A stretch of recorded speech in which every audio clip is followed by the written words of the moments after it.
That's amazing. I didn't know you were going to go that direction with the story, actually. I thought you were going to say that was it and you've never done it again. So that's incredible. So my name is Dorian Soanes. I'm a nutritional therapist with Biospan, and I'm here today with the head nutritional therapist at Biospan, Henrietta. So Henrietta, do you want to introduce yourself? Okay. Hi, I'm Henrietta. I am head nutritionist at Biospan. I'm a registered nutritional therapist. I've been practicing for 5 years now, and I'm also a former elite athlete. So I was a pole vaulter, professional pole vaulter, for most of my life, on and off professional. I would say there was stuff in between. When did you start pole vaulting? Well, I didn't actually start pole vaulting until I was 24, so very late. I was a long jumper before that, and then a multi-eventer before that. So it's quite niche, pole vaulting. I wouldn't even know how you actually get into that. Well, yeah, I didn't, because you have to have someone who's good and passionate at your local club, I think, to get people into pole vault. And I was just an all-rounder when I was younger, so I did multi-events, and I was kind of good at all of them. And unfortunately, at my club, pole vault was where the less talented kids were sent, because they couldn't do anything else. So they were all... Don't say that. Don't talk yourself down. I didn't go. Like, everyone who couldn't do anything else was like, "Oh, why don't you go and have a try at pole vault?" So that was, for that reason, I was like, "Well, I'm not gonna, I'm not gonna do that." So I was kind of good at everything else. Then I got really good at long jump, but then I got really injured, and I was a right leg takeoff in long jump, and my knee was absolutely effed. And by that point, I was at university, and one of my very good friends at uni was a pole vaulter and a pole vault coach. And it's a bit of a weird thing, but if you're right-handed, the way you take off on your left foot in pole vault because of how you hold the pole. So my kind of driving force to do it was, A, it looks like a lot of fun, and it always had. I just had never had a go at it. And B, I could take off on my other leg. So I did that. I took it up, and then I turned out I was all right at it. Yeah, I understand, doing the thing that no one else wants to do, because I was a prop in rugby, and I pretty much worked out I was crap at rugby and a crap athlete. But if I just hit the gym and got as big as possible, I could probably make it as a prop. So yeah, I think that's probably how I came to pole vault in the end. Was I was definitely a jack of all trades. Yeah. And pole vault, you need everything. You need to be able to sprint and jump, and I would have thought quite a lot of upper body strength. That's probably what I did. Yeah, I probably didn't have a lot of upper body strength going into it. But I got that pretty quick. Yeah. Especially because I got injured again quite quickly on my other knee. I don't have great tendons, it turns out. So then I spent a long time not being able to necessarily do loads of squats and stuff. So I spent a load of time doing lots of chins and rope climbs. So I did get quite big at one point. Yeah.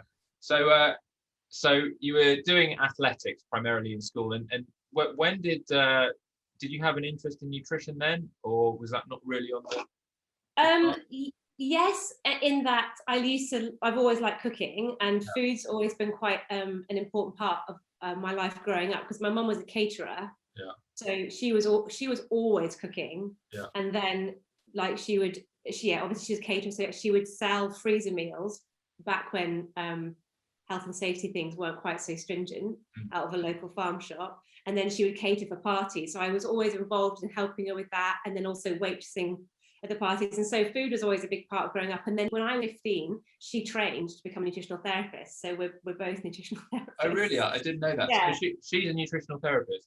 Yeah, she is. She's my inspiration.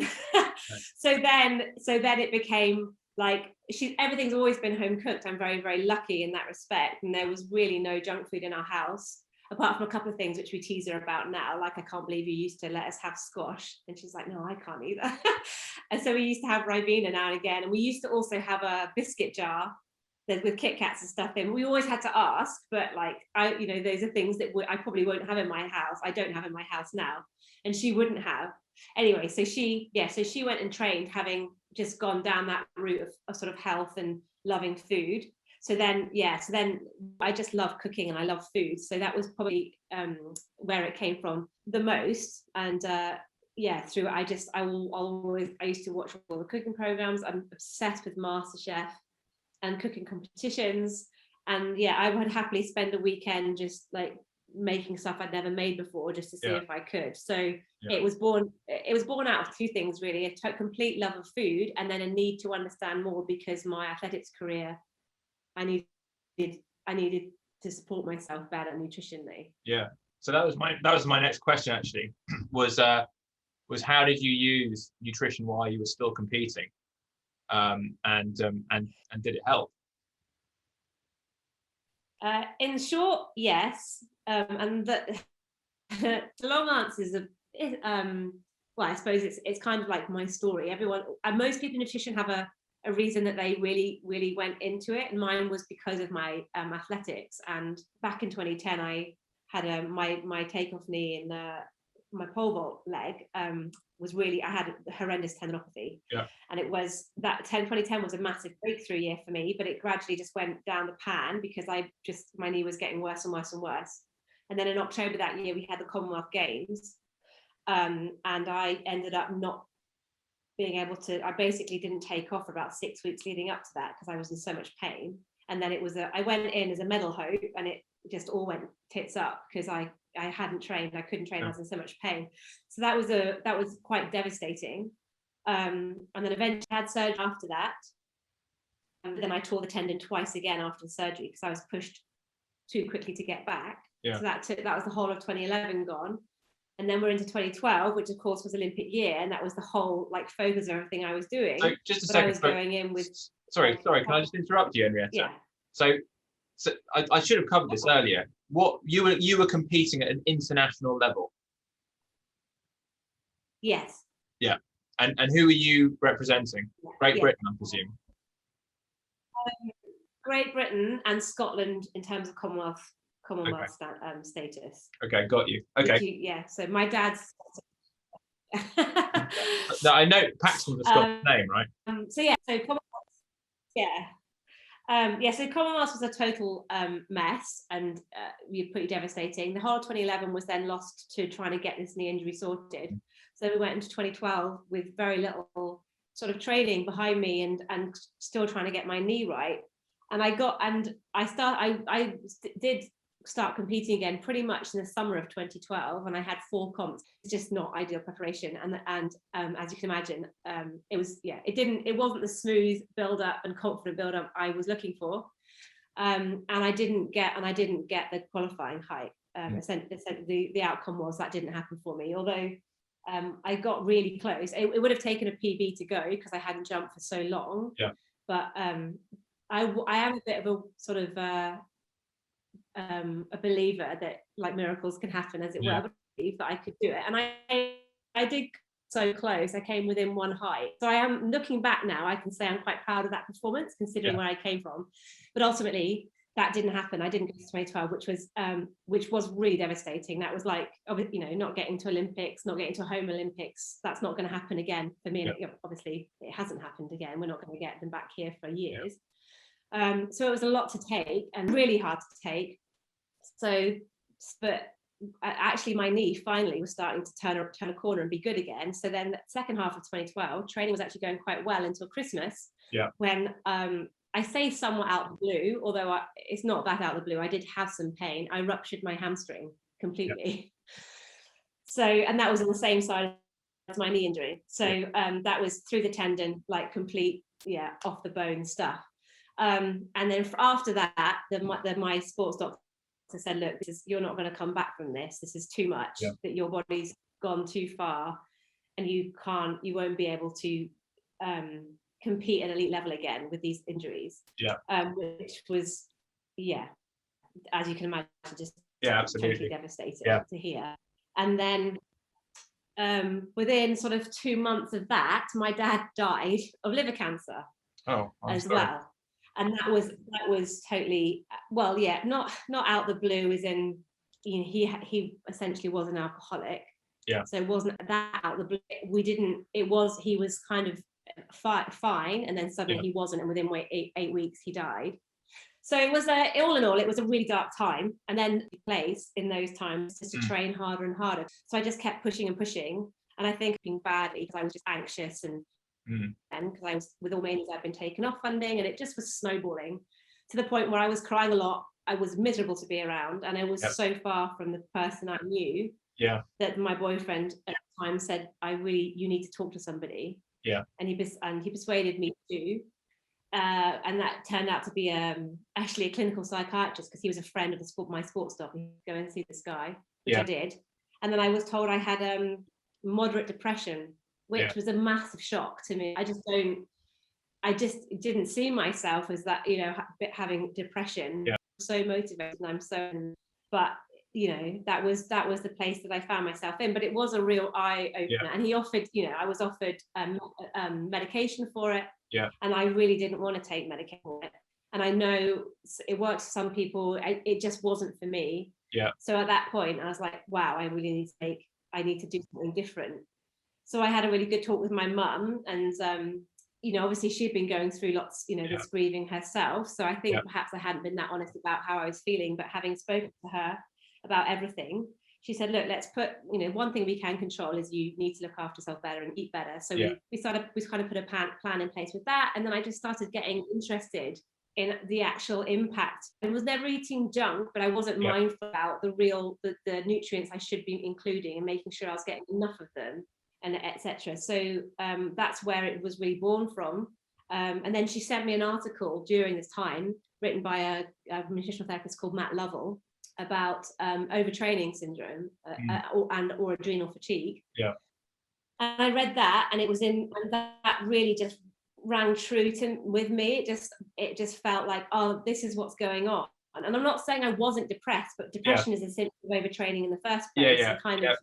They really, and grief, it plays all into this. So I read it, and like, this feels like exactly how I feel.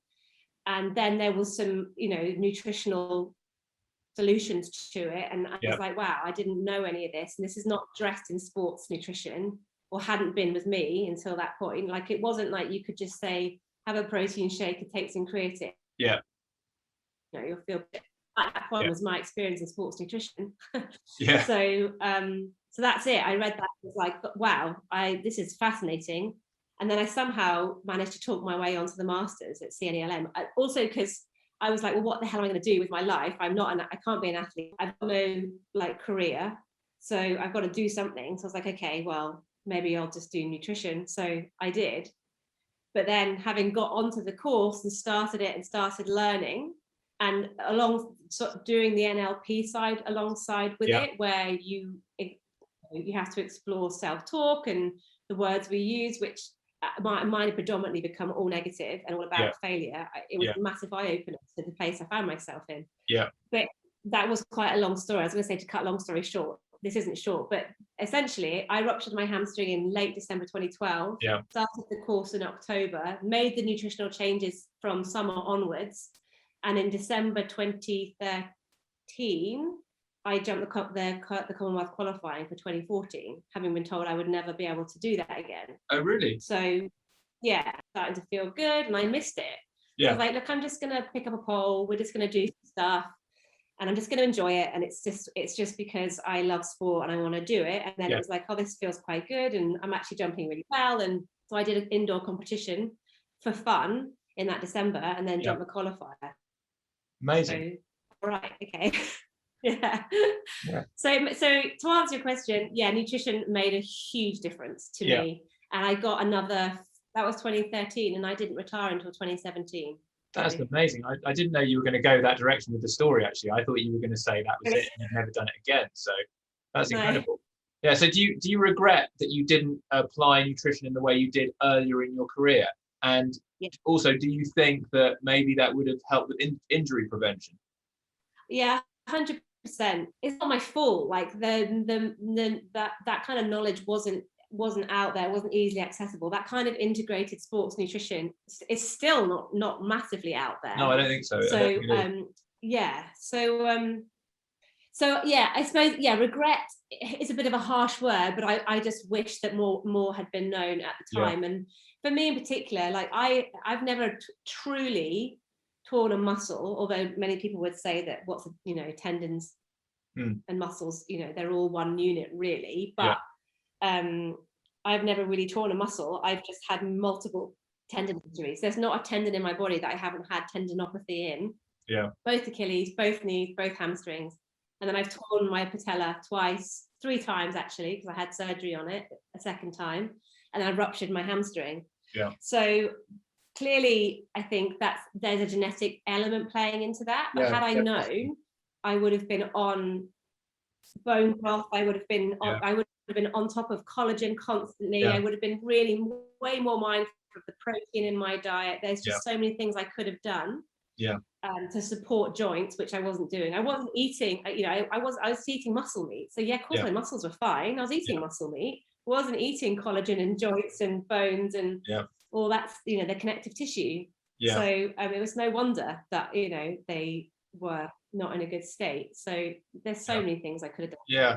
And also I think that it's quite hard for people to imagine that often, like when you're pursuing athletics or being an athlete to an extreme, like an international athlete, it's actually quite hard to maintain health, because you're pursuing such an extreme, you're pushing the boundaries. I mean, people would look at athletes and think they're obviously healthy because they're lean for the most part, depending on what athlete it is, but they're lean, sort of they're ripped and everything like this. But actually, they're pursuing an extreme and pursuing any extreme isn't necessarily a healthy pursuit.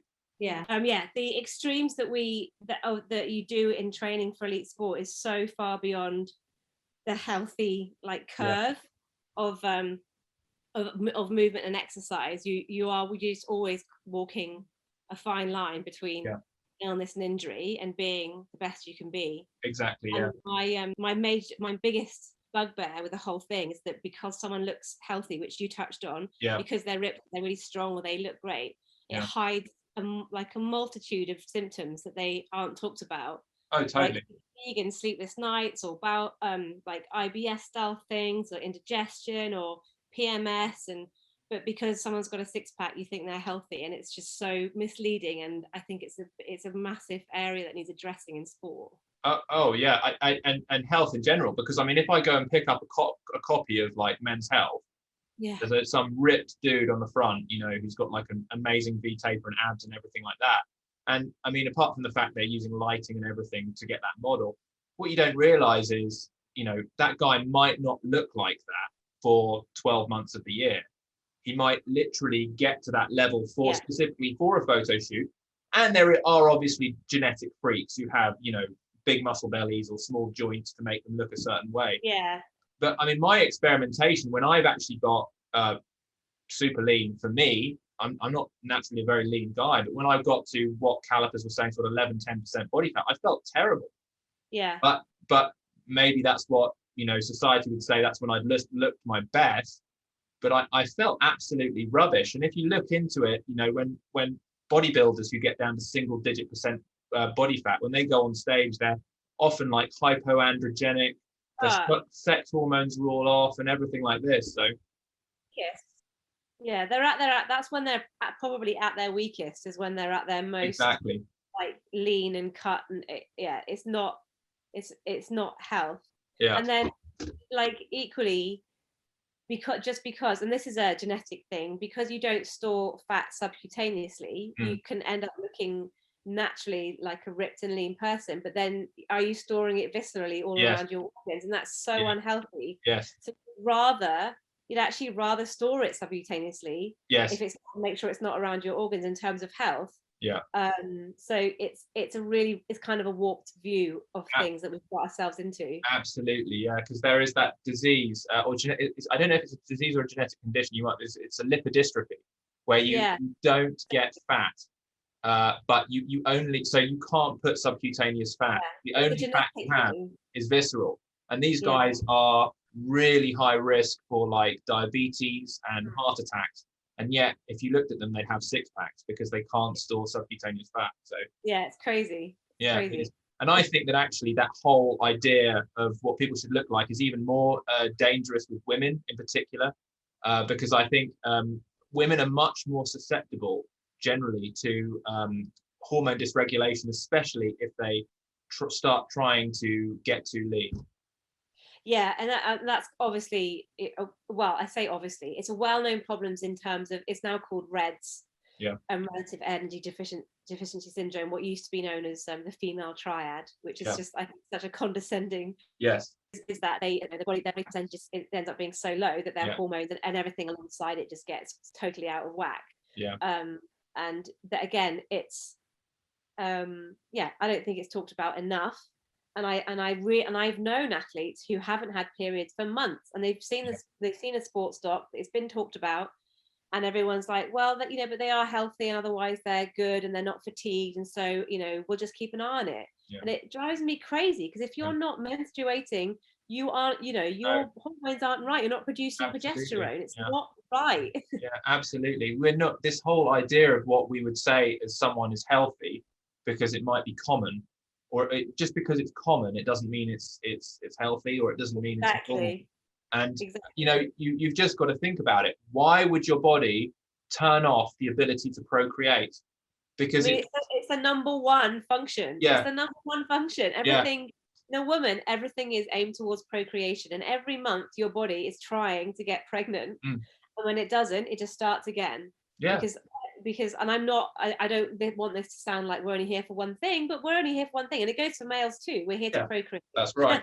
That's right. Your body's not doing it, you're in a massive same thing as if you don't have a high libido, you don't have to be crazy about it. But if you're pretty uninterested in sex, again, that's not a great sign that things that you're a healthy female or male, because again, you should be absolutely interested in sex and wanting to procreate. No, you've got to think, what's your body telling you? Your body telling you is, this is a bad environment to have children.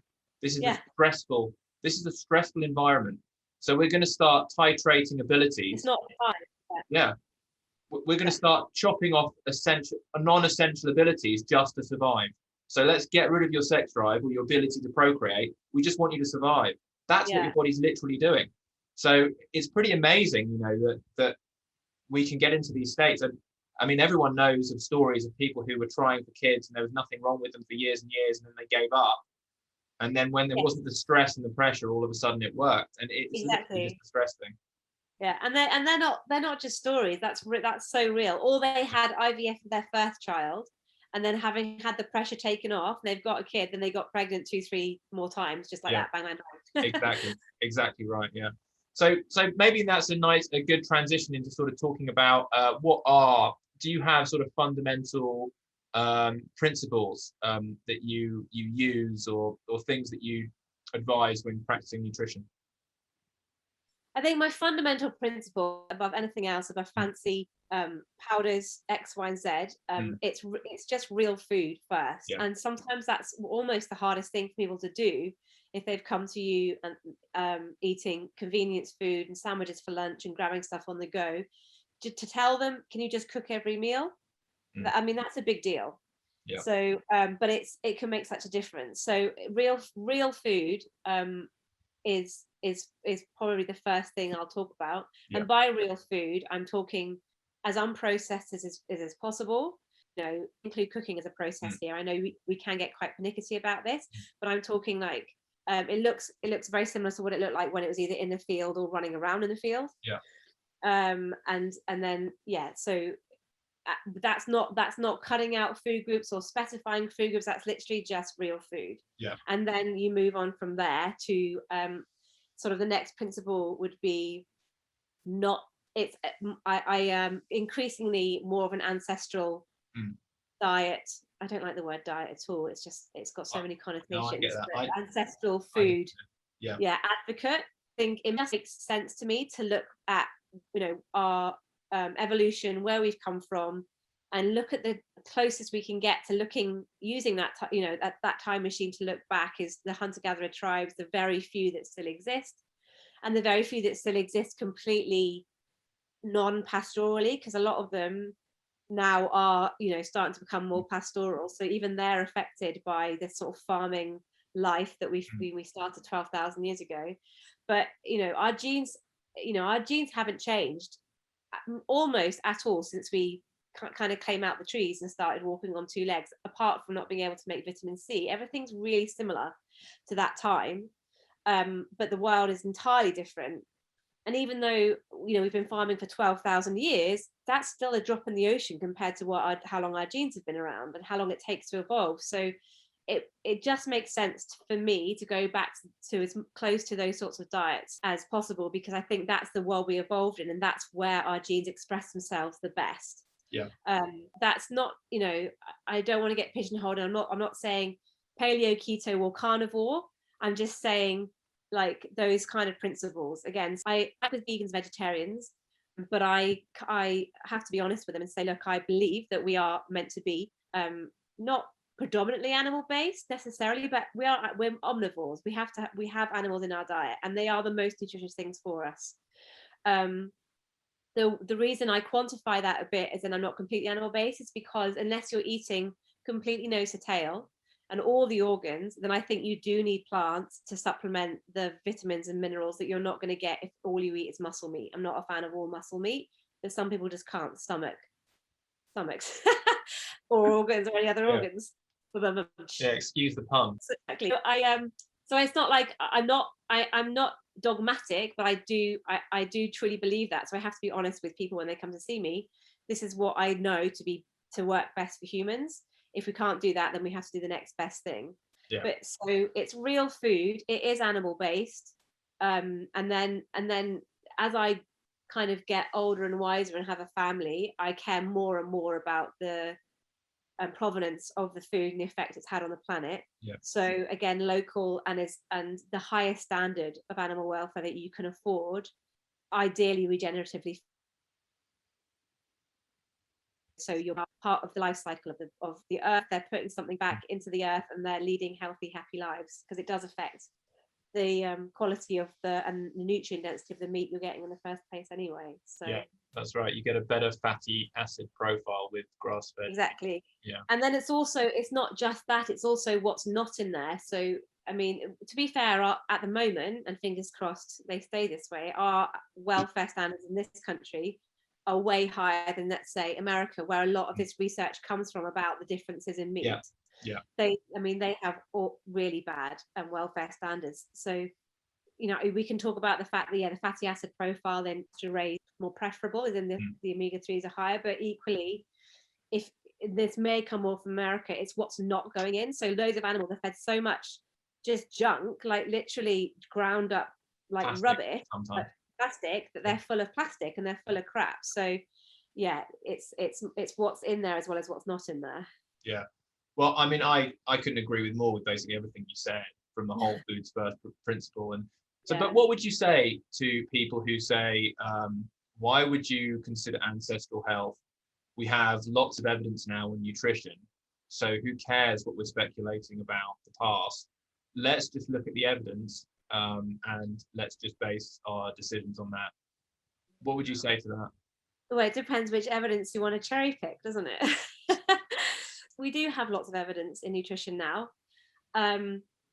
Unfortunately, most of the evidence that is used to direct government guidelines, or just popular public opinion, is probably more to the point now, is empirical. So it's the difference between an intervention study or looking at a population and saying these people eat more veg and these people eat more meat, and the veg people live longer and the meat people don't, therefore we should all be plant-based because it's healthier.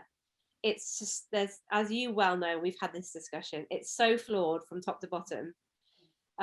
From the healthy user bias, which is essentially, if you've been told for years that meat's bad for you, and so therefore you don't eat much of it, you're going to also be listening to other health advice as well. So you're probably not going to be smoking, you're not going to be drinking fizzy drinks or loads of alcohol every day, you're probably going to be exercising. So you are going to be healthier than the person who has been told for years that meat's bad for them and eats burgers anyway.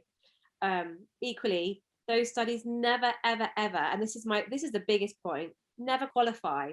What meat are you talking about? Are you talking about factory farm raised animals? Are you talking about pasture raised animals? Are you talking about the whole product? Are you talking about liver? Are you talking about muscle meat? It's just nonsense. It's complete nonsense, because it's just much more of a nuanced argument. And on the other side of it, there's equal amounts of research that says this research is crap. Look at our research. Meat doesn't make a difference. So there's a narrative that's been perpetuated for years, but the motivation behind that really needs to be looked at carefully, because it's not from a health perspective that this is being pushed on us.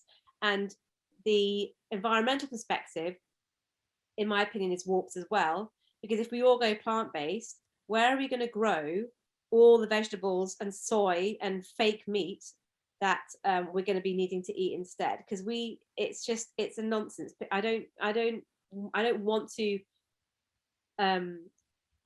discredit people who have thought this through and decided to be vegan, but I don't understand where they think farming land in the world is not suitable for growing crops, but a lot of it is suitable for grazing animals.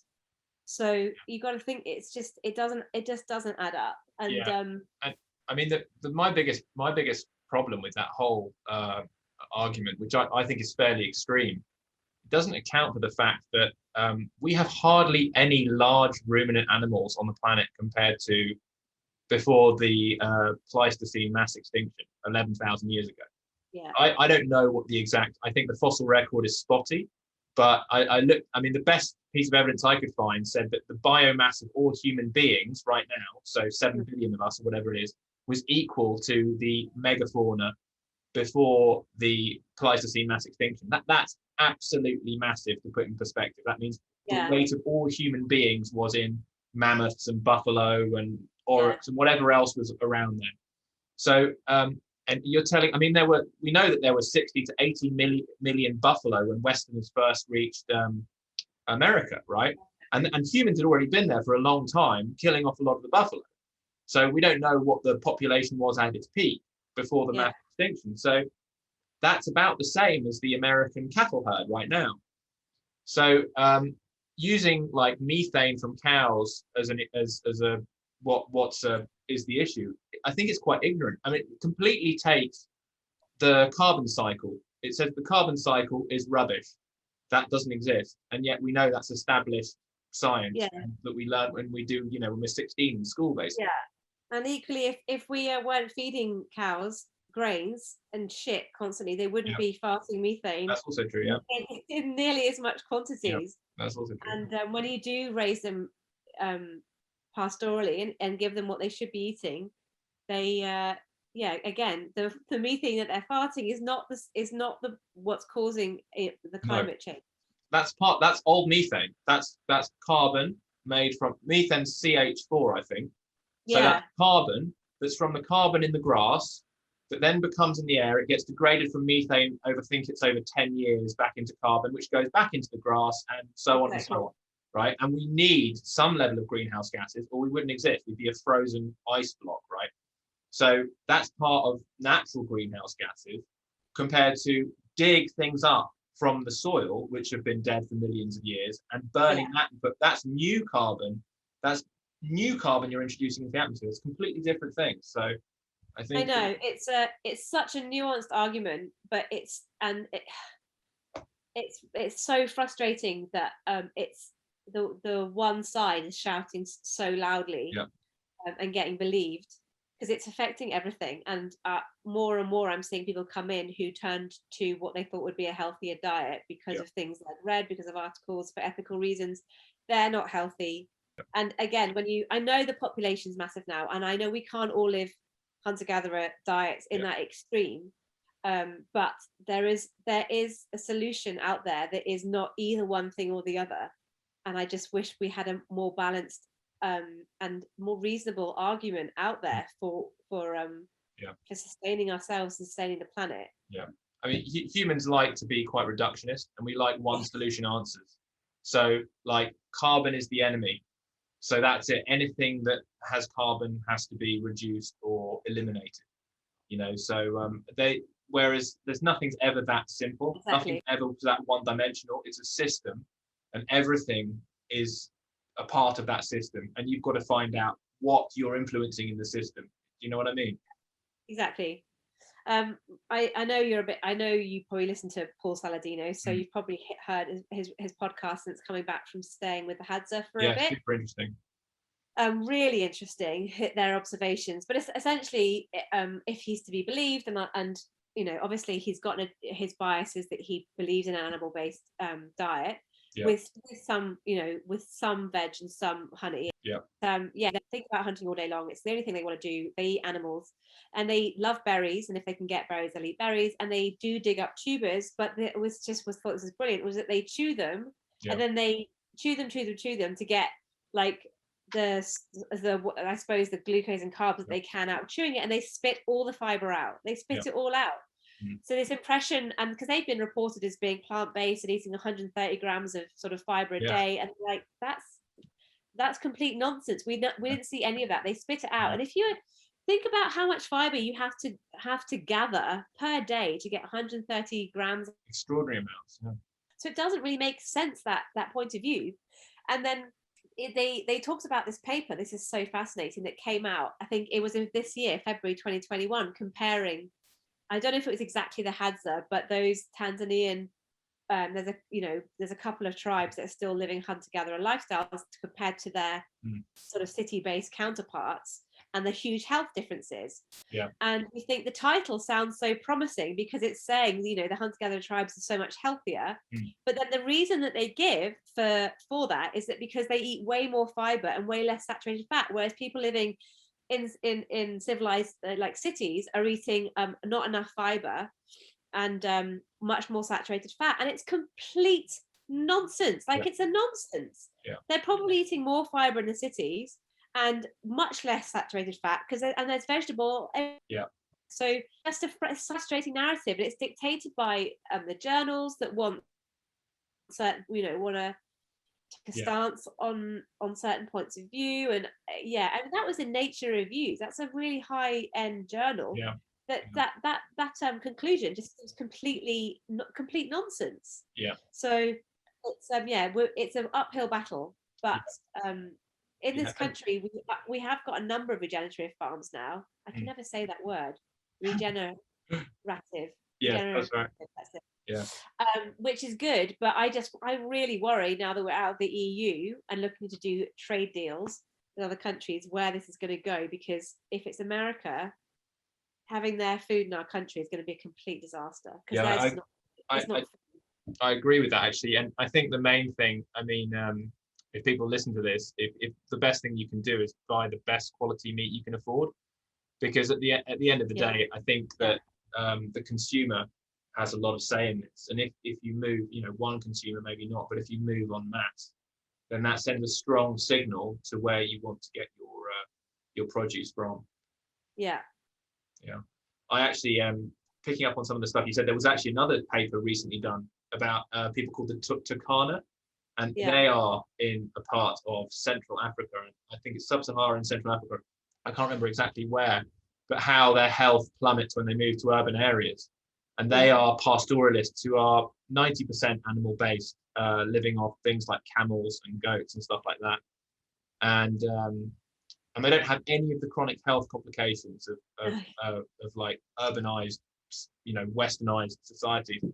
And the conclusion in that paper was, just goes to show that the Western diet's not good for you. But of course, we couldn't eat like these people because they're completely different to us, which just shows that was the literal conclusion. So just shows that there is a massive bias in the literature in general towards what I think, and I think it's really towards what will get published and what won't get published. Agreed. This is a bit of a vague story because the details are a bit hazy, but the original American sort of nutrition guidelines were never based on health outcomes anyway. So this whole thing started with trying to make a nation healthy. It didn't start with health at the center. It started with religious doctrine because it was based on the principles of the Latter-day Saints of the Garden of Eden diet, which is doctrine. It's not based on health. So meat was seen as a kind of instigator of men's lusts and men's passions, and therefore for society bad, because men would be going out and eating meat and drinking and cheating on their wives and not having stable families and beating their wives. So to demonizing meat came from the fact came from religious, anything to do with health implications, and it's just continued, and it's continued through there, like through 100 years or so. I mean, it's just ludicrous when you look into the history of it. I've heard that as well. And I think that one thing I find astounding is when you consider the limitations. I mean, evidence-based medicine as such, it's great. It's the best tool we have currently to compare one thing to another thing and see which thing's better. But when you consider physiology or a human life or how it works in practice, there's loads of holes there as to how effective that can be. So I'm a big fan of the evidence, but why you wouldn't use evolution as part of your evidence is that not the best evidence we have? To fill the holes, why you wouldn't use that? It seems insane to me, unless you're saying evolution isn't a thing, because the whole principle of evolution is that an organism is designed to thrive in its environment. Now that doesn't mean, there are obviously problems with hunter-gatherer tribes have huge infant mortality. It doesn't mean no one's ever going to die if they eat an evolutionary appropriate diet. It doesn't mean it will eliminate cancer or anything like that. But it does give us a pretty damn good idea as to what sort of nutrition our cells, the cells in our body, how they react. And I don't know why that isn't really an accepted part of the evidence, because to me evolution is evidence. Complete common sense as well. We survived this long. And I think that one fact that's thrown back in people's faces so many times, potentially who make this argument, is the old lifespan. Yeah, they had a much shorter lifespan. Yeah. And I hope people understand this. But that average lifespan of a hunter-gatherer or an ancient, Homo sapien, is based on an average. Also, it was kind of accepted part of life that all your offspring probably wouldn't survive because it's such a vulnerable. It's also vulnerable, and that's the same across all nature. Lots of offspring don't survive. We're totally averse to that now, and I'm not saying that's a bad thing at all. Like, I absolutely want my children to survive. But we've become that as we become more civilized. It was an accepted part of life that offspring would not all survive, but that drags down your average lifespan significantly. Once people lived past teenage years, they live long and healthy lives into their 70s and 80s. We live into our 40s and then get chronic disease for the next 30 to 40 years. I mean, it's just so we are not living, we're not better off than our ancestors at all. No, they don't have chronic disease. These tribes don't have heart disease or diabetes or Alzheimer's. They're vital until they're not, and then they die.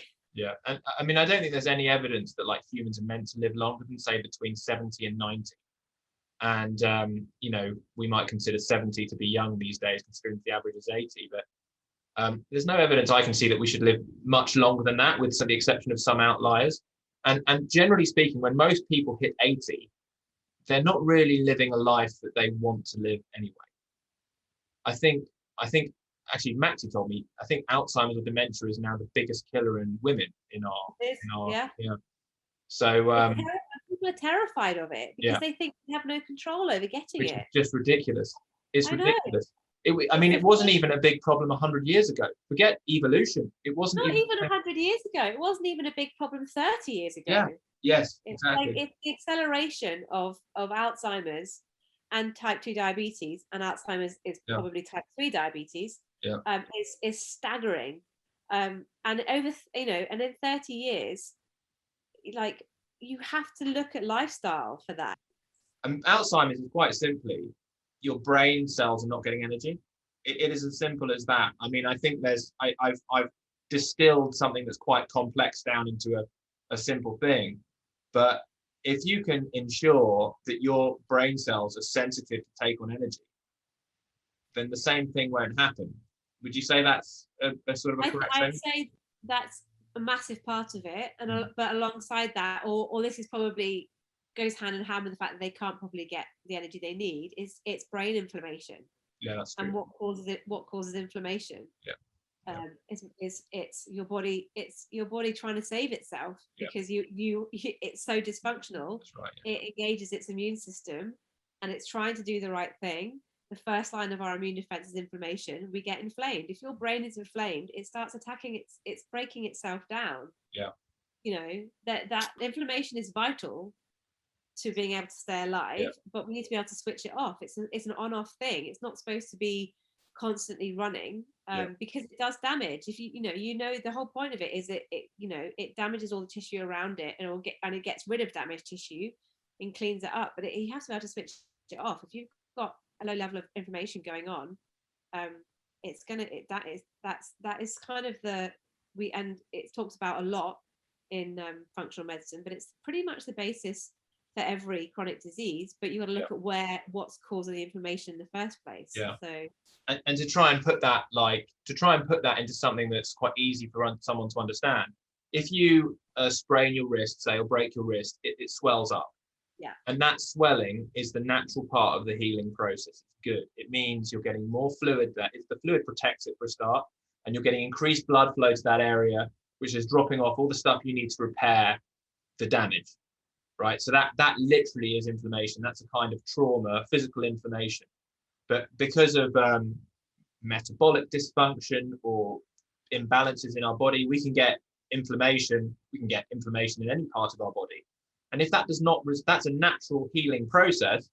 But if it does not resolve itself, it's damaging. Would you say that's sort of a correct statement?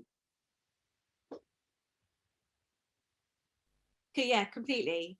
It needs to be there for a bit, and then it needs to go away. Yeah. But if you do something, it's like, let's say, we'll take the sort of injury analogy. If you've got a cut on your hand, quite a serious one, it gets red, it gets inflamed, it gets swollen, and then it forms a scab, and then everything starts to go down, and then it heals. If you pick that scab off again and again and again and again, every time, it never heals, and you're constantly inflamed. Yeah, that's a better analogy for mine. That's the same thing as constantly feeding some kind of information in your body, whether it be through whether it's metabolic dysfunction, in that you're continually eating the wrong foods and trying to push the wrong food through to make energy from, whether you're eating a food that's a constant inflammatory trigger to you, like you have an intolerance to it, or it's got a high toxic load, or it's covered in pesticides. If you keep doing it, your body has to keep dealing with it. And the first way we deal with any kind of invasion or threat to us is to get inflamed. Yeah, absolutely. Yeah, absolutely. So I want to be respectful of your time, Henrietta. So I think we'll leave it there for now. Really enjoyed talking to you, and speak to you again soon, hopefully. Yeah, that was great. I'd like to chat again soon. But thanks for the time, Dorian.